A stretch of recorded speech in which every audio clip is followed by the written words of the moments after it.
Bonjour à toutes et à tous, j'espère que vous allez tous très bien, que vous êtes en forme et en santé et que surtout vous allez passer un très bon week-end malgré le revers du Barça face à Las Palmas samedi dernier. Bon, ce match vraiment il me reste toujours un peu en travers de la gorge, mais on va arrêter d'y penser, on va essayer vraiment de se tourner vers l'avant, on va essayer de se remotiver, de se refocaliser parce qu'on en a franchement besoin. Le Barça qui enchaîne déjà demain soir face à Mallorca. Il faut directement qu'on se reconcentre, qu'on se remette dans le bain parce qu'il n'y a pas de temps à perdre. Il n'y a vraiment plus de points à perdre. Déjà qu'on a laissé la première place potentiellement au Real Madrid, il ne faut pas aussi qu'on soit très loin derrière. Il faut continuer à les coller au Basque en espérant qu'il fasse un faux pas pour reprendre la tête et commencer vraiment à creuser l'écart.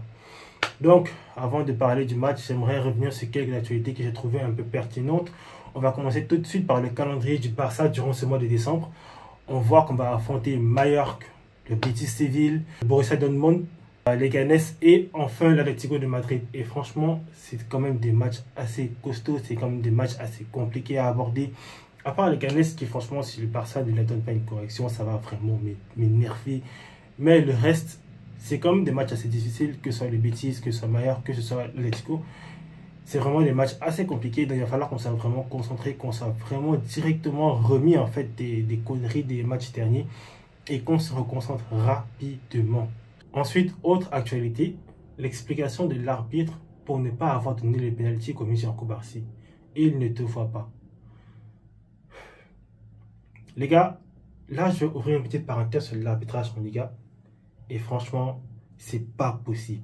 C'est pas possible de voir une explication aussi lunaire, aussi stupide sur un penalty volé contre le Barça. C'est pas possible de voir une explication aussi idiote pour vraiment une décision arbitrale clownesque contre n'importe quel club.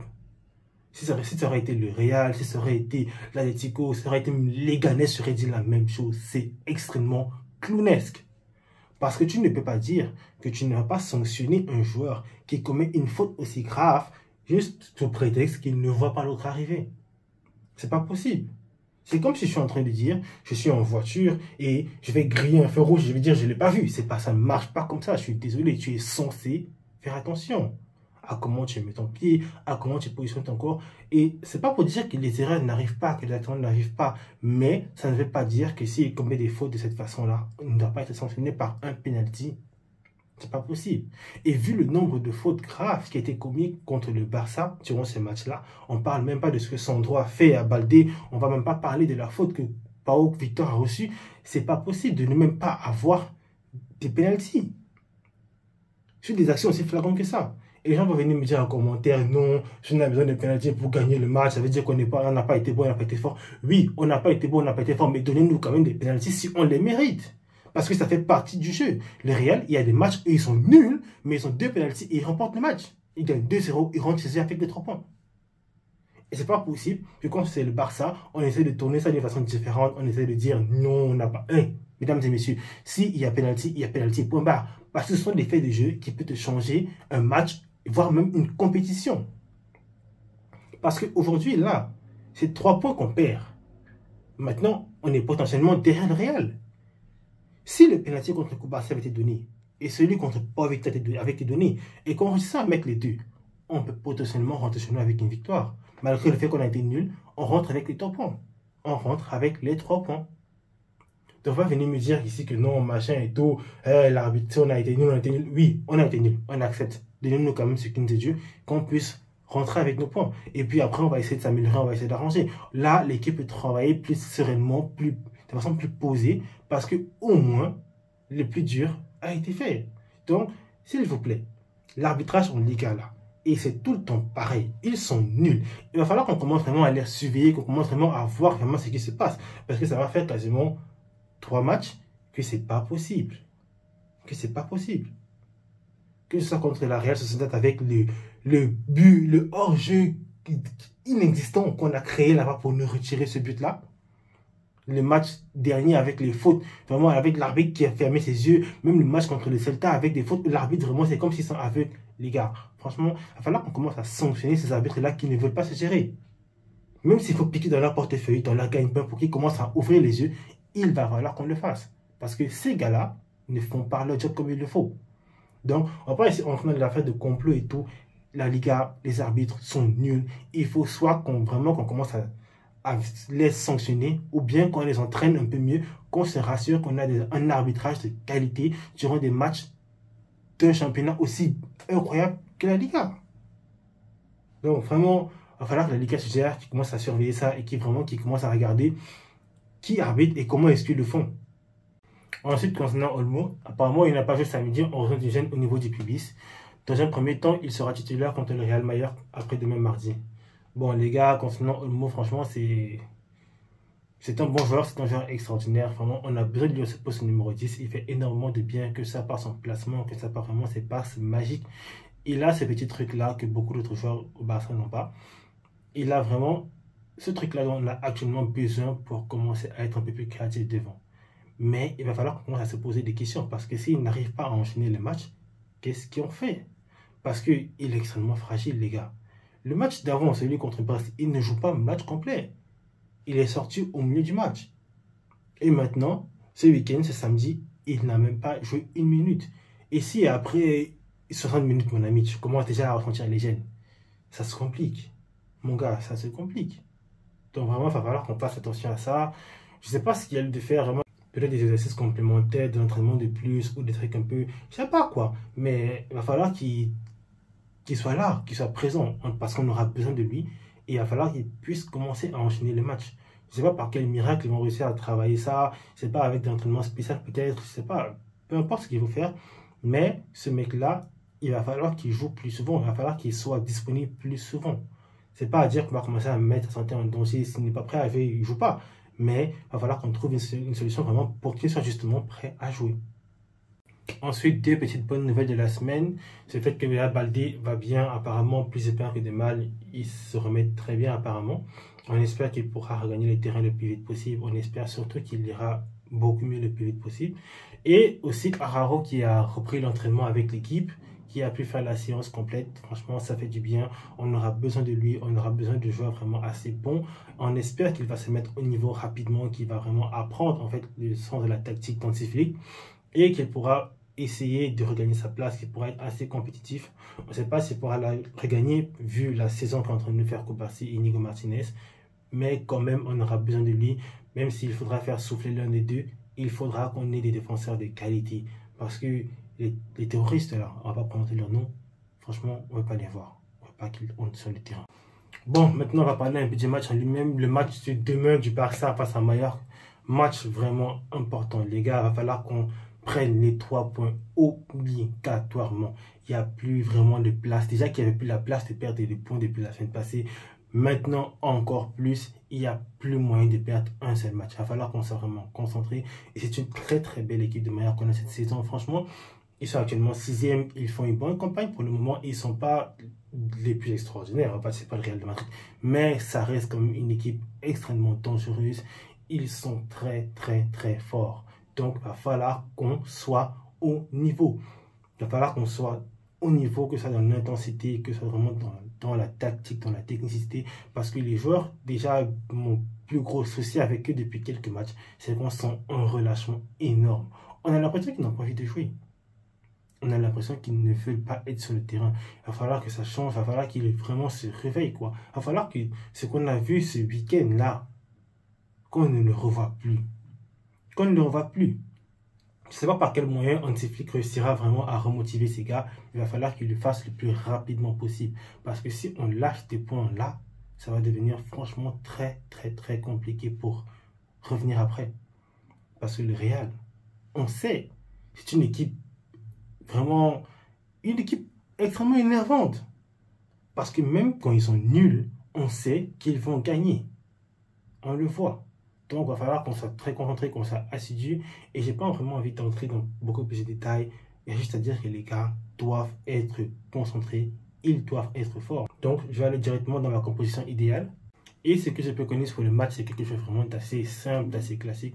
Et vraiment, il va falloir que chaque joueur sur le terrain, cette fois-ci, se gère. Il va falloir qu'ils y mettent vraiment du sien. On va commencer dans les cages par Iñaki Peña.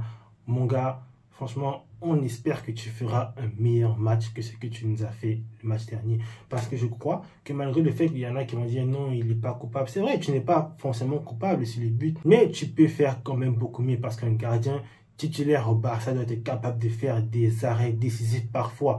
Un grand gardien, ça te fait remporter des matchs et des titres. Donc, monsieur, va falloir que tu fasses beaucoup mieux. Va falloir que tu montres que tu es au niveau pour ce club. Parce que si ce n'est pas le cas, c'est pour ça qu'on va se demander pourquoi est-ce que Chesney ne joue pas. Pourquoi est-ce qu'il est revenu? Si c'est juste pour être sur le banc, avoir des places gratuites pour assister au match du Barça, il va falloir qu'on commence à se poser des questions. Ensuite, en défense centrale, ça ne change pas. Nico Martinez et Koubarsi, ils enchaînent, ils sont trop forts, ils font des bons matchs. C'est vrai, le match dernier, ça n'a pas été parfait, ils ont été un peu battus, mais quand même, de façon globale sur la saison, ils sont quand même assez forts. Côté gauche, maintenant, Hector Fort. J'ai pas envie de voir Gérard Martin. Son match dernier ne m'a pas vraiment convaincu comme le match d'avant. Et Baldé, je ne sais pas s'il est déjà assez remis pour pouvoir continuer ce match, pour pouvoir enchaîner. Donc je pense que ce serait bien de voir Hector Fort. On espère qu'il fera un meilleur match que ce qu'il a fait le match dernier. Il s'est fait prendre un peu facilement là sur le deuxième but, mais je pense quand même qu'il peut faire mieux. J'espère qu'il va faire mieux. Sur le côté droit, Koundé, on espère vraiment que cette nonchalance qu'on continue à avoir depuis quelques matchs là, vraiment, je sais pas, s'il a pris un esprit quelque part, on va commencer à prier pour que l'esprit sorte de ce corps. Parce qu'on a besoin de retrouver le Koundé du début des saisons. On a besoin qu'il se remette, parce que sur le côté droit, on aura besoin de lui. Dans le double pivot, le retour de Casado, franchement, il nous a manqué le match dernier. On aura besoin de lui. On voit à quel point il est important pour ce club. Un match sans Casado et au milieu de terrain, c'était pas ça. On sentait qu'il y avait une différence. Et malgré le fait que j'aime énormément Gavi, je commence à penser que ce poste-là de, on va dire, récupérateur, un peu plus de 6 régulés et tout, je ne sais pas vraiment si c'est un poste qui le convient. Parce qu'il a fait une entrée là, je pense, face à Brest, au poste de numéro 10 à la place de Nemo. Franchement, ce qu'il a montré n'était pas mal du tout. Les contrôles orientés, les passes un peu dans l'intervalle. Je ne sais pas s'il faudra commencer à l'essayer un peu plus à ce poste-là. Et bon, pour continuer, pour l'accompagner, M. Casado, Pedri, comme d'hab, franchement, je pense que c'était le meilleur joueur du Barça au milieu de terrain le match précédent. Et il continue à être franchement très bon, il continue à enchaîner. Et cette fois-ci, il ne se blesse plus. Donc on espère que ça va continuer comme ça, on espère qu'on va continuer à le voir aussi fort que ça. Le poste numéro 10, Daniel Mo, mon gars, on a dit qu'il va être titulaire, on s'attend à ce que tu nous ponds une masterclass. On a besoin que la jeune là, qu'on sente qu'elle n'a jamais existé et on aura besoin qu'il puisse enfin commencer à enchaîner le match. Du côté gauche, Rafinha, j'espère que ce sera lui qui débutera à ce côté-là. Et du côté droit, je continue à penser qu'il faut qu'on voie Pau Victor. Je pense que pour le moment, Fermin n'est pas assez en confiance. Et malgré le fait qu'on a vu Lamine Yamal le match précédent, avant d'entrer, si vous avez remarqué, il a reçu des massages. Là, on essayait un peu de lui chauffer la jambe et tout. Je ne sais pas s'il est vraiment prêt à 100%. J'ai l'impression que le match dernier, il a dû entrer un peu en catastrophe, un peu en urgence. Il va falloir qu'on le précipite. Le petit et le jeune là, il va falloir qu'on le préserve parce que pour le moment, c'est le plus beau joyau qu'on ait. Il va falloir vraiment qu'on prenne notre temps avec lui, qu'on prenne soin de lui. On espère qu'il pourra faire une entrée un peu plus tard dans le match et on espère que quand il fera son entrée, le Barça sera déjà en train de dominer, de gagner. Qu'on ne le jette pas dans le match pour commencer à essayer de sauver le match, mais qu'il entre plutôt pour s'amuser, pour reprendre vraiment du rythme et pour se remettre en jambe. Et enfin, en pointe, M. Lewandowski.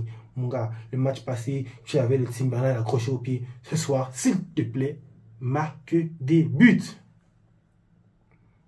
Moi, je n'ai même pas envie de tomber sur lui pour les actions dans le jeu, le fait qu'il ne soit pas assez bon dans le jeu et tout.